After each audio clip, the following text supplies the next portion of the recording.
Et salut les filles, vous êtes avec Linda de Cuisine Rapide et aujourd'hui je vous ai ramené un petit dessert frais avec du caramel.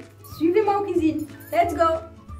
Pas très difficile à réaliser, très agréable à manger et pour bientôt c'est Ramadan, je vous propose tahliya iqtisadiya qui veut dire un dessert économique.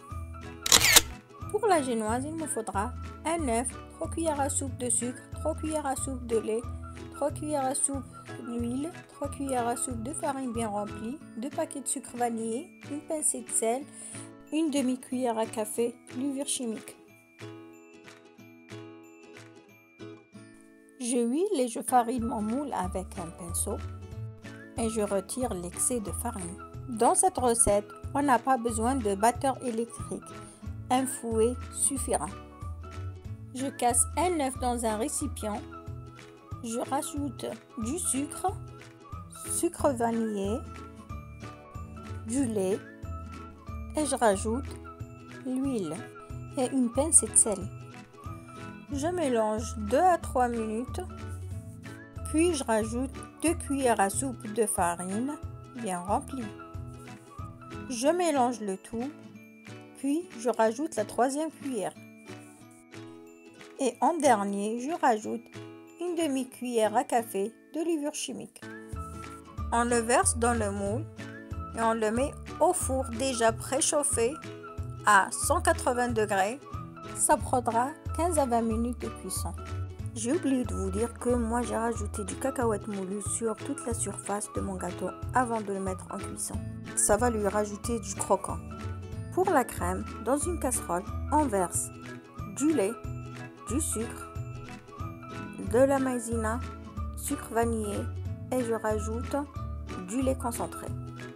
Je le mets sur un feu moyen jusqu'à ce que la crème s'épaissit. Le lait concentré est facultatif, mais il rajoute du goût à notre crème. Si vous voulez le remplacer, remplacez-le avec 6 carrés de chocolat blanc.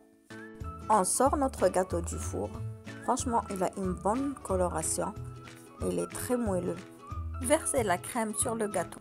Entre-temps, je passe à la préparation du caramel. Dans une poêle, on met le sucre, l'équivalent de 120 g.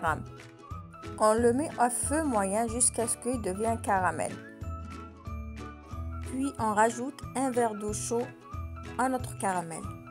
Entre-temps, dans un bol, on met 2 cuillères de maïzena avec 50 ml d'eau et on verse le tout. On mélange jusqu'à ce qu'elle commence à s'épaissir.